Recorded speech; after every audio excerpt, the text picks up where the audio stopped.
ladies and gentlemen. Welcome to Channel 23, Faces of Carlsbad.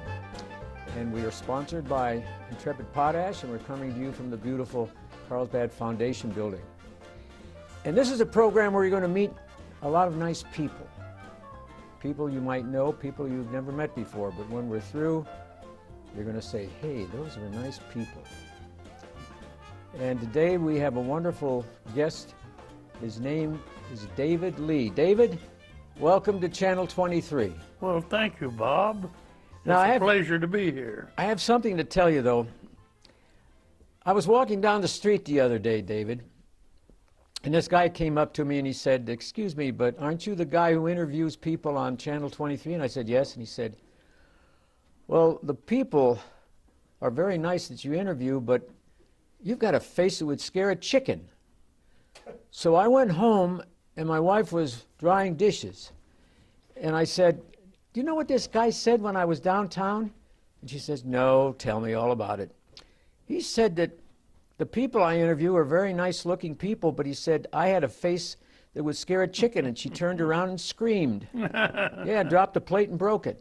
Oh, it's a tough life out there. Yes, it is. Well, what we're going to do here, we're going to go back with your grandparents, where they were born, where they came from, and where your parents were born, where you were born. Then we'll go from there. Well, my grandparents, that'd be the place to start, I suppose. I had two sets of them like most people do. One set grew up in and around Bay City, Texas. Mm-hmm.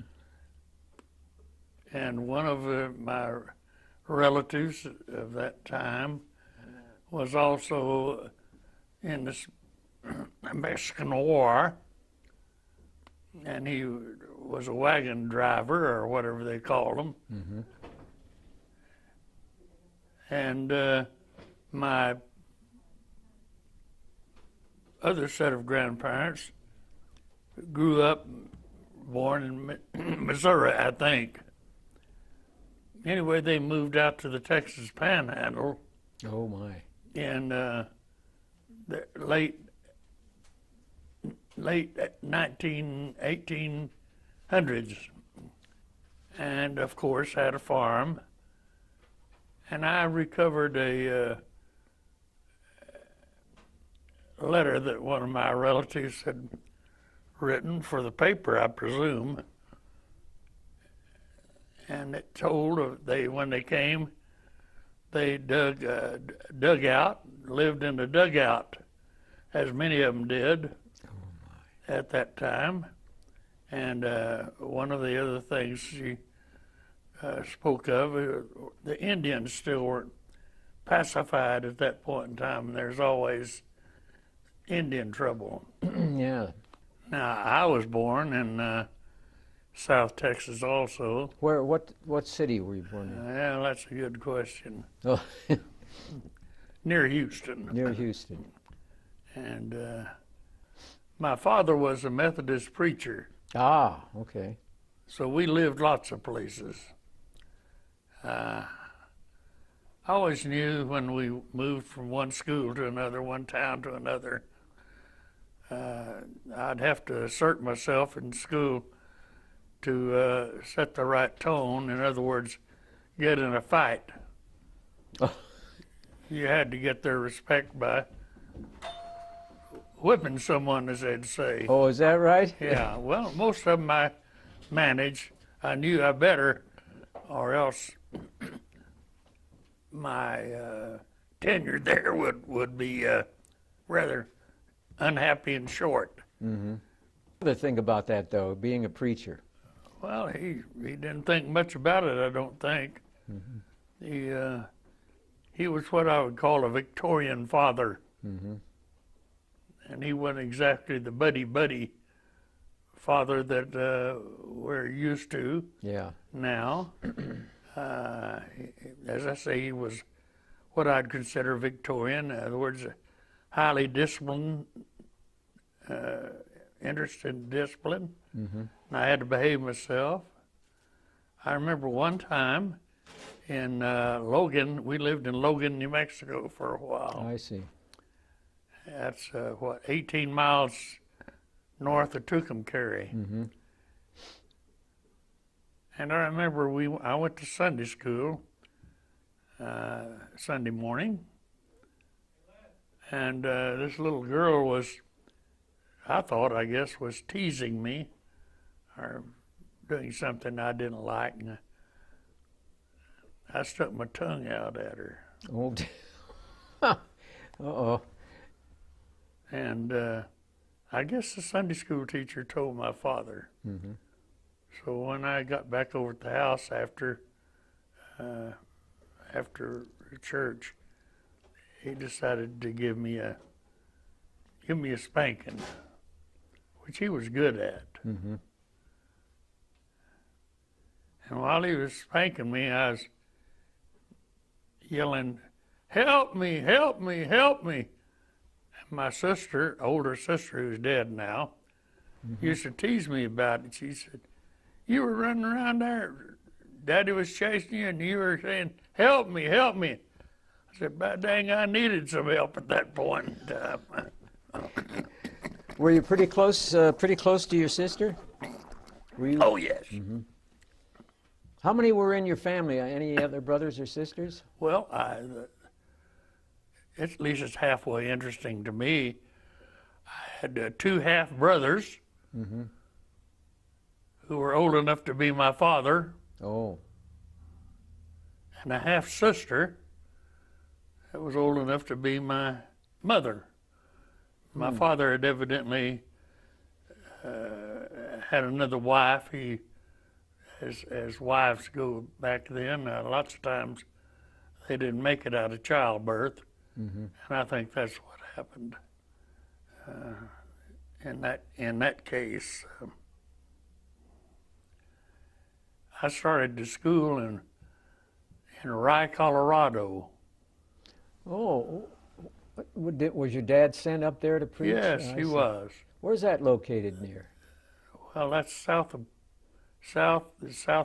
of Pueblo, Oh, okay. Now I know. right in the mountains. Mm-hmm. And I've told people before, well, what went on up there? And I said, well, this whole valley going down to what's now the interstate at that time was hay country. Mm-hmm. And you'd see the farmers and ranchers out cutting their hay, Oh, yeah. native hay, loading it on a wagon and taking it to their barns and putting it up in there. But now I went there a few years ago, just decided I'd go up and see what Rye was like, and it's solid dude ranches and houses and everything for 18 miles up to Rye. Oh, my. So there weren't any farmers out there cutting their hay. But it's grown quite a bit, I guess, huh? Well, people enjoy moving up into the mountainous areas, Yeah. and having a second home, and that's kind of bragging rights Mm-hmm. with some people, I presume. I went to high school in a little town in central Texas near Brownwood named May, M-A-Y, May, Texas. May, Texas. And my father was pastor there, and he died, and then my mother happened to have 2 years of college, Mm-hmm. and at that point she could teach school, and that was the only thing she had to keep us together. Yeah, I see. Thank goodness for that.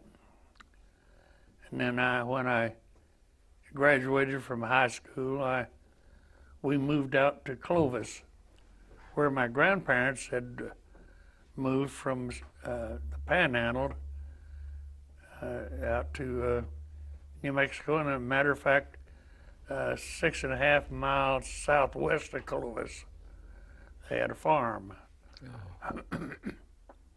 And of course, I remember going there to visit them occasionally. And Well, you saw quite a bit of the country around there then, didn't you? oh yeah, one more story I'll tell you, Okay. and it's the truth. We lived in Cotulla, Texas. Cotulla. That was early on. And my father got involved in, there was a bunch of crookedness going on in the courthouse, Oh. that county. In fact, that's the county where they sometimes brought voters in from south of the border.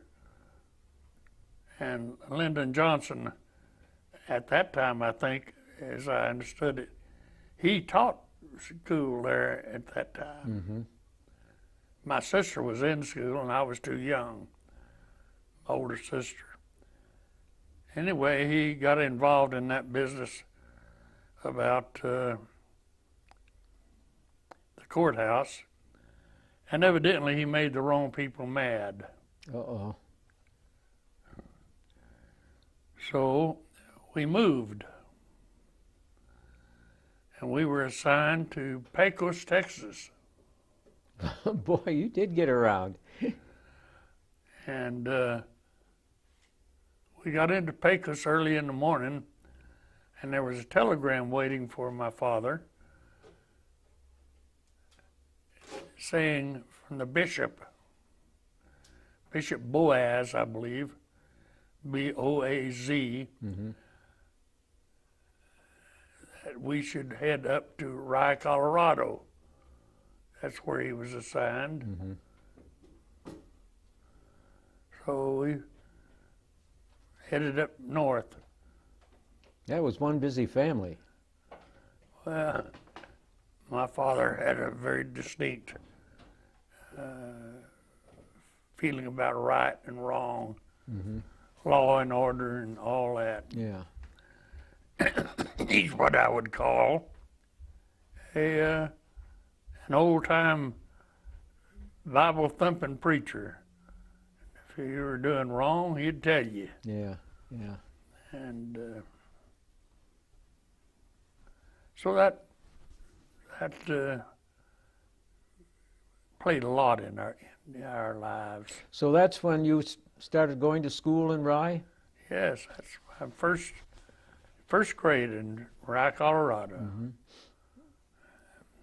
And did you finish in Rye? Did you graduate from Rye? No. Matter of fact, we moved from Rye.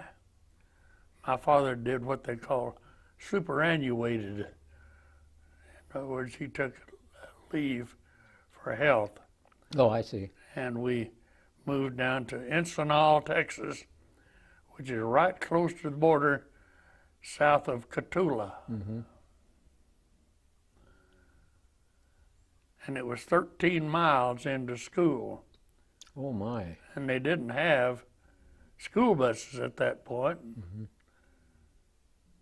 So my mother had education, and she taught us at home for a while. No, we were homeschooled Yeah. for a little while. Oh, yeah. After I graduated, I went to Eastern up in Portales. Graduated there in 1950, and then went to Canyon, Texas, to West Texas State College. I think it's West Texas A&M now. Right, yeah. And got my master's degree there, and Sure. I became principal of a school in Roswell. It's Flora Vista.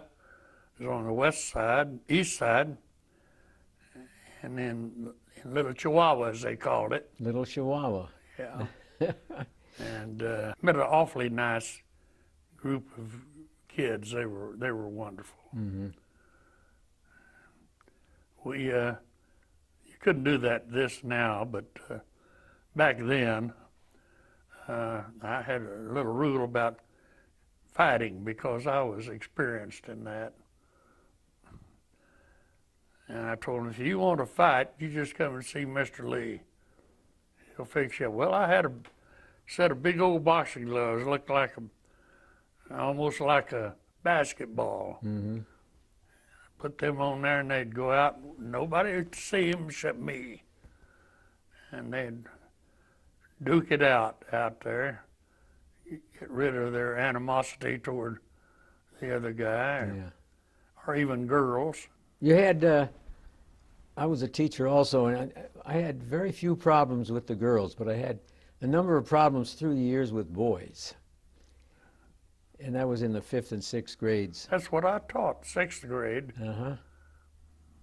They always thought they were Joe Louis or Billy Conn or one of those great boxers of the past years. Well, that was before they became basketball players. Oh, yes, yes.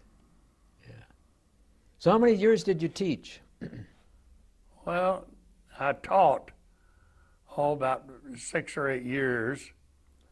Then I was promoted to principal of Flora Vista, which is they renamed later on Nancy Lopez. Oh, yes. Famous golfer, wasn't she? Absolutely. Yeah, She went to school there. that's right. And I took my son down, my grandson with me, to the doings about renaming the school. And Nancy was there. And Wow. she had her father that I used to see sit out on the porch. That's when we sat out on the porch. Mm-hmm. Didn't have air conditioning. And I could see them at the city course playing golf almost every day. Oh, yes. He was a great person in her life. Taught her a lot, I'm sure. Mm-hmm. And she went on to become famous in the golfing circles. Matter of fact, the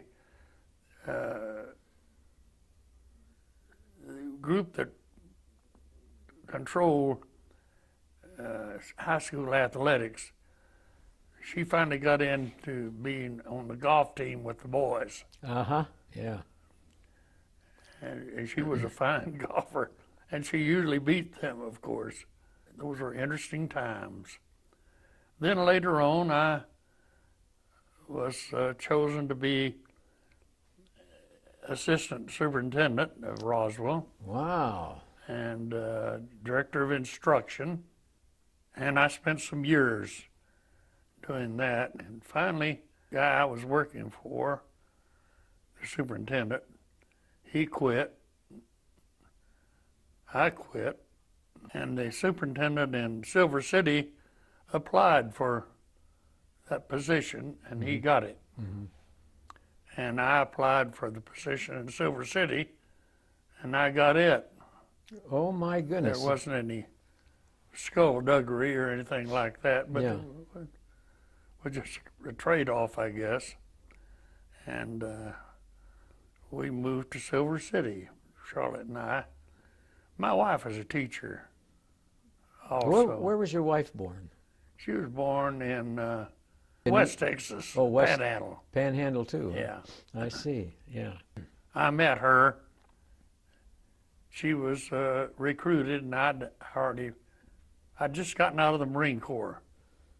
Mm-hmm. They drafted me into the Marine Corps, and I spent 2 years in the Marines and came back to a job in Roswell, and she was a new teacher. So the first day I met her at school, I decided I was going to take that girl out to lunch. Love at first sight. Well, no, well, it was, I guess. But you guys got to move, you know. That's right, absolutely. Don't let any grass grow under your feet. No, not at all. I stayed in the school business in Roswell until 1968, I think. Mm-hmm. And I got that job in Silver City and taught there, was superintendent there for 5 years. Oh, my. and decided I'd retire. In the meantime, well, a little side note is that when we got married, that was in 1950. Mm-hmm. We've been married almost 60 years. Oh, my goodness. That's, She loved that business in the mountains, so we bought a little piece of land up in Taos Canyon, mm-hmm. between Taos and Eagle Nest. And I went down to the local credit union and borrowed $2,000. And that's what we built our cabin with. Oh, my goodness. And it was a lovely place. We enjoyed it very much. We used to take our children up there and had a creek running in front of the house. Oh, gee, it must have been beautiful. Yeah. We finally, the people that we knew up there were dying off, so I put it on the market. Well, in the meantime, I'd built my mother a cabin up there. Mm-hmm. I was the one that was the executor of her estate when it happened, and she died in 1968. Oh, I see. Mother was quite young then, wasn't she? Wasn't Well, she was 68. 68. She was born in 1900. 1900 even. Mm-hmm. So she was born in the 19th century, really. Yeah, right. And my dad was born 3 years before that. My mother was born 2 years after your mother. Well, my father was, speaking of being born, he was born in 1884. Oh, my goodness. So- 1884. 1884, yes. So he wasn't any spring chicken when I came along. No. Those were the rough days, though, in this part of the country, Sure. back in the late 1800s, early 1900s. But I heard that you met a very famous writer of mystery stories. Is that true? A British mystery writer by the name of Dick Francis? I sure did. Tell us a little bit about Well, that. That's Dick was a great researcher on Billy the Kid. mm-hmm. Since we were living up in Lincoln at the time, we decided, he came over, and Charlotte and I decided we'd have a little party for him. Mm-hmm. And he came over at the house, he and his wife, and he came over, and we had the party, and then we had invited them to, we had an apartment that was attached to our house. Mm-hmm. We invited he and his wife to stay there. And they stayed all night with us, and I enjoyed his books. He was a good writer, and he used to be a jockey. Well, the majority of his books were about horse racing mysteries. And, That's right. I think I collected almost all of them. I still have them. And he was an outstanding writer. Yes, he was, and he was an awfully nice man. Mm-hmm. You know, our cameraman is from England, and I wondered if he ever met Dick Francis. We'll have to ask him that sometime, won't we? Yeah, we will. Yeah. A lot of famous people came from England. Oh yeah. Well, at that time we were trying to get people over here to settle in this wide country. Man, that's exciting. Well, did he ever keep in touch with you after he went back to England? Oh yeah, we always got a card from me Mm-hmm. and his wife. I think they got married or she died. Anyway, he married again. I understand his son, Dick's son, is also writing it. He's joined his name with his dad's Oh. on these books. Well, he was an outstanding writer, and he kept you wondering who the criminal was right to the very end all the time. But to bring in horse racing all the time, that combining those two things together, that had to be something special. Well, my wife and I, our daughter married a horse trainer. Oh, And we decided that we were going to get us a couple of racehorses. And we got them, and their names were interesting. My wife named one of them. They were thoroughbreds. Named one of them, and Let's Go Steady. that was the name of the horse, huh? And the other one was I'm a Great Con. How did they do in the races? Well, they won some. Not enough to make me rich, I enough to make me poor.